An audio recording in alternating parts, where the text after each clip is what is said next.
You know, Saturn's the fear here, and this is the Aries wanting to move forward. You got that, I didn't really need to explain that.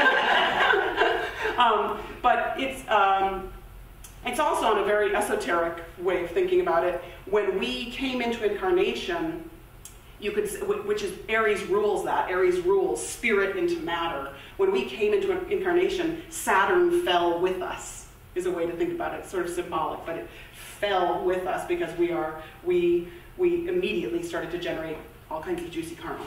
And Saturn is exalted in the sign Libra. In other words, it's really happy in Capricorn, and it's really happy in Libra. It rules Capricorn, but it's exalted in Libra. And it's exalted in Libra because Saturn is the law, and Libra also is all about weighing and about the law and about legislation. And it's also the sign where you make a choice. In Libra, you make a choice about whether to pursue a spiritual path or a material path. And at that, there's a certain point in our evolution where you really do make that choice, and you really either turn towards evolution or you begin to go down the spiral. So it's a certain turning point where you say, where you move from selfishness to selflessness, where you start to say, there's something more than my personality work here. There's something more than the individual self. The group must count. And when you start to think in those terms, when you start to think in terms of the group, when you start to think in terms of how can I help you, and a kind of selflessness, when you think about harmlessness, when you think about right speech, then you're starting to make the decision to evolve, really, you know, as opposed to just sort of trot in place and, you know, get your next material possession, right? So it's very happy here because it's a decision is made. After you weigh the scales, a decision is made. Let's just begin to talk a little bit about Saturn in each of the signs. And, you know, that we sort of just touched on 4 of them right there. But Saturn, let's sort of dance our way through, you know, very un-Saturnine way. But, you know, I always like to contrast Jupiter and Saturn, where I like to say, Jupiter, you know, Jupiter always says yes, Saturn says no. Jupiter expands, Saturn restricts. Jupiter is jolly, Saturn rules the skeleton and is somewhat gaunt, you know? And I have to start showing pictures of people that really like embody the Saturnine look, but if you were going to have a purely Saturnine look, it would be very like skeletal and very narrow. And some, you know, Saturn in some ways rules death, you know, it's that kind of But Jupiter is opportunity that is given to you. It's like, oh, here's this amazing thing. You've been accepted here. You won the lottery. You've been accepted. And Saturn's like, I worked and I worked and I worked, and I'm rewarded. You know. So get a feel for good Saturn here. Okay. So like I said, let's start out with Saturn and Aries. Saturn and Aries is exactly what I said. There's fear of beginnings. There's uncertainty about beginnings.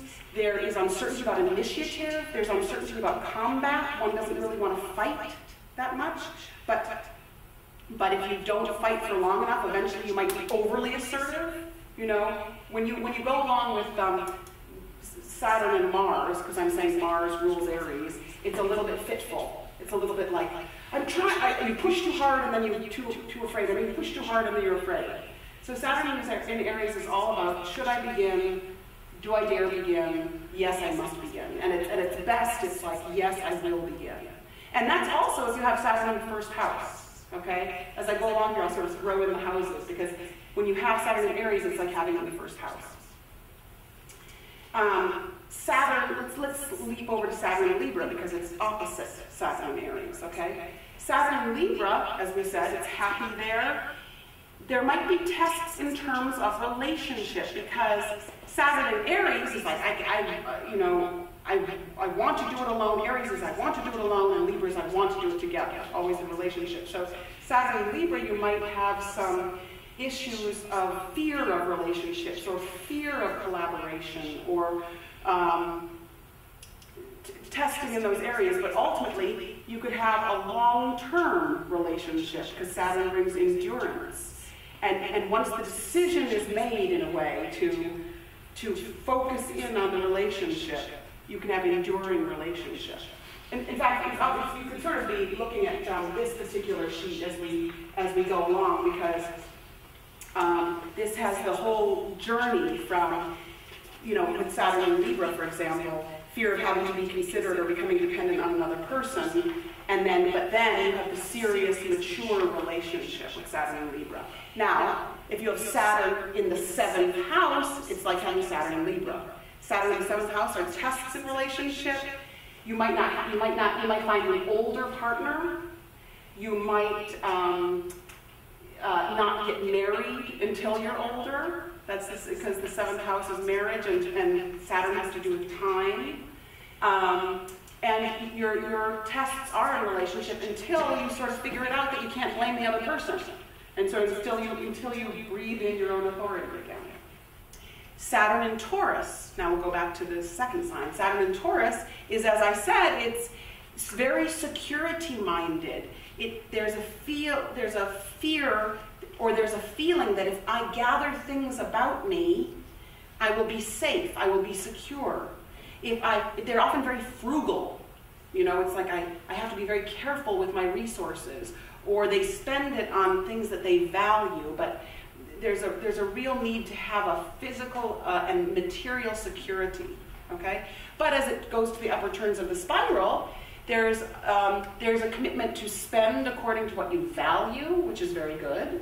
And there's also a commitment to illumination, because Taurus rules illumination. And Saturn is commitment. And there's a very serious approach to what you value, okay? This is like having Saturn in the 2nd house. Leap across, go to Saturn in Scorpio. And this is a tricky place, Saturn in Scorpio, because Scorpio is such a mysterious sign. And when you have Saturn in Scorpio, there is fear of all the Scorpio things. And Scorpio rules sex, and Scorpio rules death, and Scorpio rules any kind of major transformation.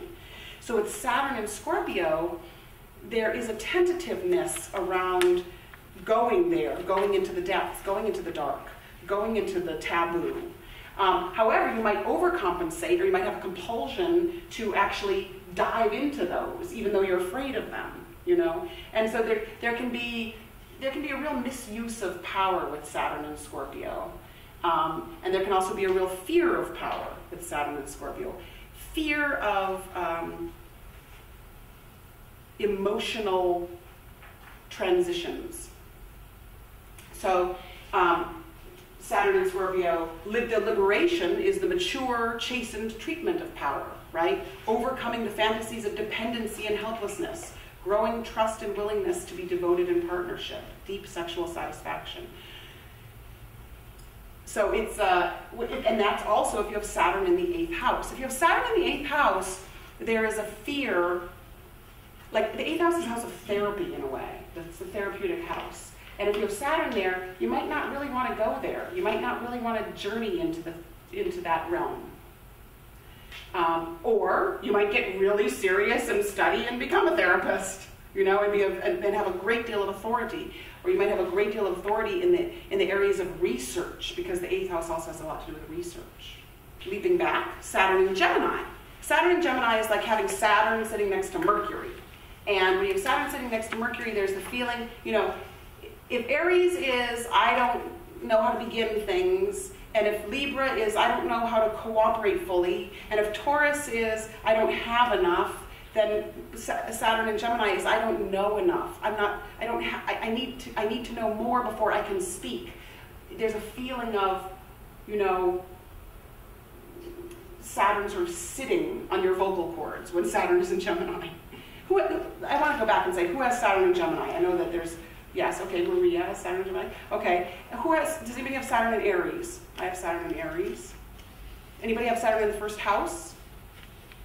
Anybody have Saturn in Libra? Is Saturn in the 7th house? Did you Transiting. Okay. Does anybody, oh, you're transiting? Okay. Does anybody have Saturn in Taurus? We haven't, no wonder no great lights have gone off yet. Saturn in Taurus. Saturn in the 2nd house. Okay, we have Saturn in the 2nd house. Okay. So very serious about what we value, about how we use our resources, about, what is available, and a real serious attention around that. Yeah, okay, I can see that in you. Saturn in Scorpio. Anyone with Saturn in Scorpio? Anyone with Saturn in the 8th house? Okay, Robbins got Saturn in the 8th house. Okay, good. You have an interesting thing because you have Saturn and Aquarius in the 8th house, which is, that combination is very interesting, which hopefully we'll talk a little bit about. Okay, Saturn and Gemini, and then what about Saturn in the 3rd house? Anybody have Saturn in the 3rd house? So when you have Saturn and Gemini, there's the feeling of, I don't know enough to speak.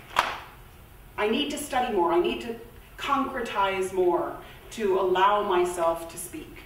And sometimes when Saturn's in the 3rd house, that comes about because of an early a childhood education experience where you feel like you weren't heard, or you feel like you shouldn't have, often early education is a test when you have Saturn in the 3rd house. And again, I hear experiences of, oh yeah, it was terrible, or for some reason you feel limited.